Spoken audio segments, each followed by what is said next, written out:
Investidores, vamos aqui nesse vídeo fazer um giro aqui por alguns indicadores do mercado americano, da economia americana também. Vamos nos manter aqui de olho no que esses caras fazem, já que eles são ainda o principal player econômico global e são os caras que têm o poder de controlar o valor do dólar, né? Isso acaba afetando aí os diversos mercados em que a gente investe.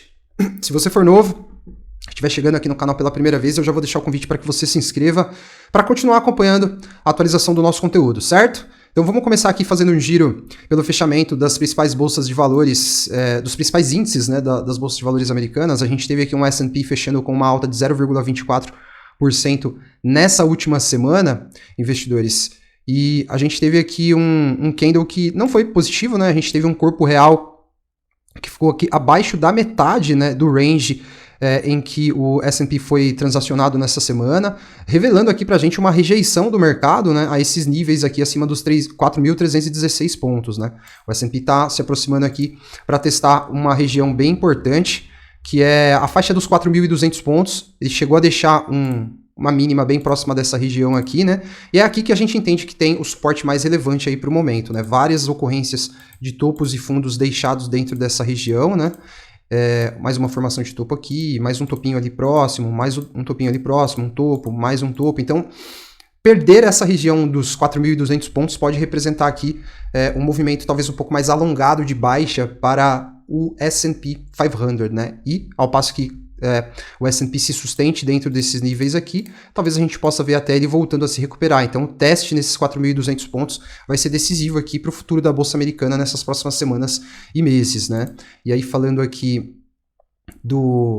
da Nasdaq, a gente também teve um fechamento que não foi nada positivo. Tivemos aqui um fechamento com um martelo invertido, também depois de há 2 semanas atrás o mercado ter testado aqui uma região bem importante de suporte aqui nos 13 mil pontos, né? Perder esses 13 mil pontos pode levar a Nasdaq a retestar essa faixa dos 12 mil pontos, né? Isso aqui já pode representar aqui uma queda importante aí, né? Vamos ver aqui, uma queda de 10%, né? Então, a gente segue aqui monitorando porque essas eventuais quedas podem engatilhar aqui movimentos também em mercados correlacionados, como Bolsa Brasileira, como criptomoedas, Bitcoin e criptomoedas, né? Dow Jones também, ó, a gente já tá vendo claramente a reversão dessa tendência de alta de um ano.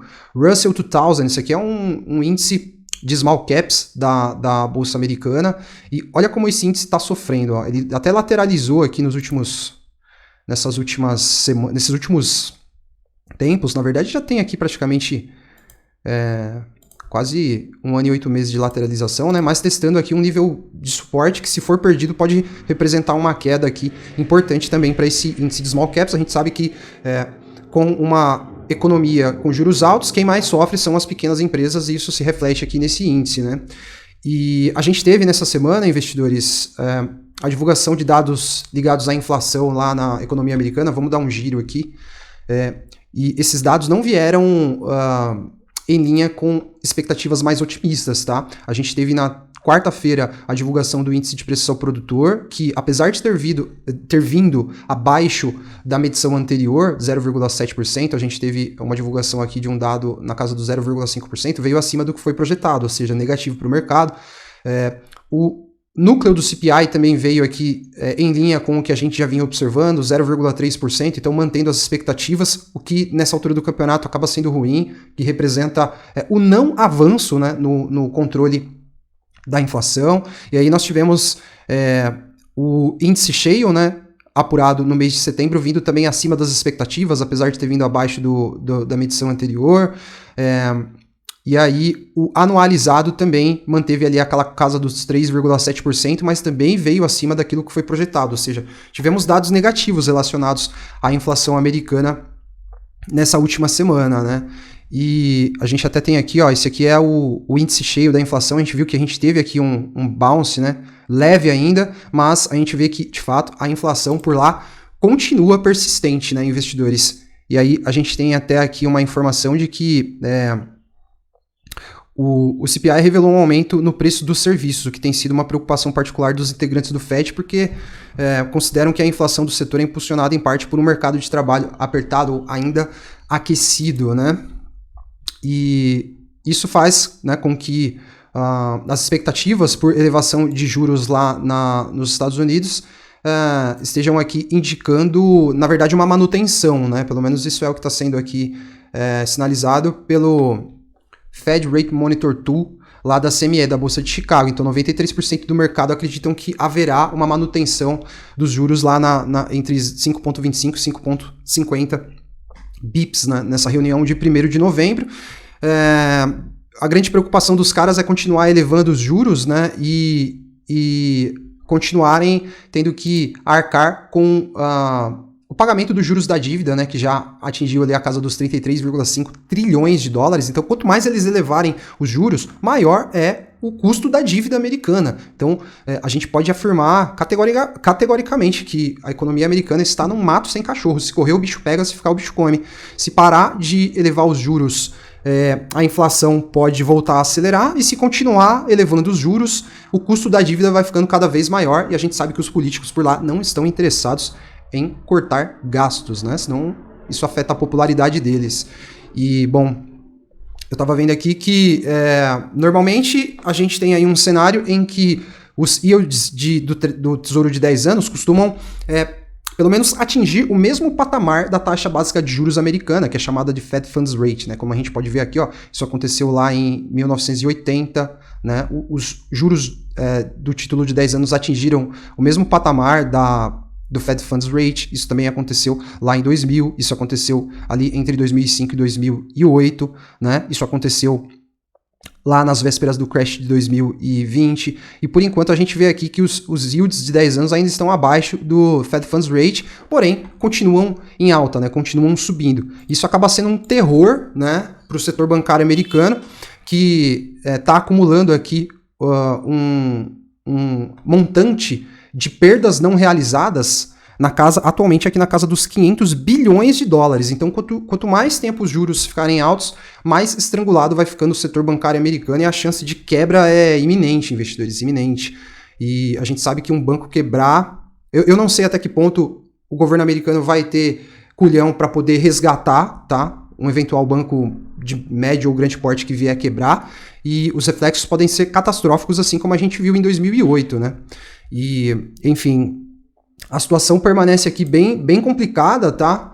E eu continuo aqui reticente em acreditar que esse mercado americano vai conseguir se recuperar, tá? E voltar a se projetar para cima, sem revisitar essas mínimas aqui, ou sem a gente ver aí um movimento de venda um pouco mais agressivo, né? Como eu já mostrei para vocês, o mercado americano tem um comportamento de formar fundos em tempos de recessão, durante ou depois da recessão, como a gente pode ver aqui, ó. Fundo do crash da pandemia durante a recessão. O mesmo lá em 2008, né? O fundo foi formado durante a recessão. Aqui a gente teve aquela recessão do início dos anos 2000, inclusive o fundo foi formado depois da recessão, né? Isso aqui é a recessão oficial, né? Claro que a economia continuava em apuros aqui por volta de julho de 2022 e tal, mas a recessão oficial ela terminou lá em novembro de 2001, né? Ainda assim a gente viu o mercado formando fundo depois. Então o mercado americano tem esse comportamento de formar fundos depois da recessão. E se de repente a gente vê de fato a economia americana entrando em recessão aqui nesse próximo ano, um fator que eu considero seriamente, eu acho que vai ser bem difícil esse fundo aqui ser preservado, tá? Eu acredito que esse fundo deva ser violado, né?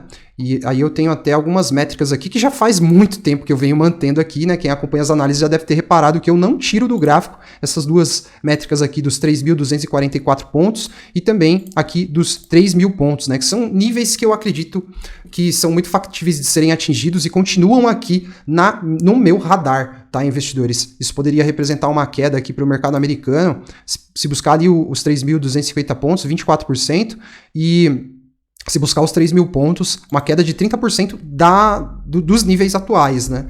E o reflexo disso para ativos correlacionados aí pode ser também muito ruim, por isso a gente segue monitorando a economia americana, porque, como falei, eles têm o poder de controlar o valor do dólar e a oferta de dólar pelo mundo. eles estão drenando a oferta de dólares e isso vai fazendo com que os ativos de risco que a gente investe não andem para cima de forma consistente, né? Esse é que é o quadro. Então a gente volta a dar uma olhada aqui nesses dados da economia americana aí nos próximos dias ou semanas. Convido você que é novo novamente a se inscrever para que você possa continuar acompanhando essas atualizações, certo? Se quiserem me encontrar nessa tarde de sábado, estarei na Oktoberfest de São Paulo, provavelmente com um copo de cerveja desse tamanhão aqui. A gente se vê por lá. Um forte abraço, investidores!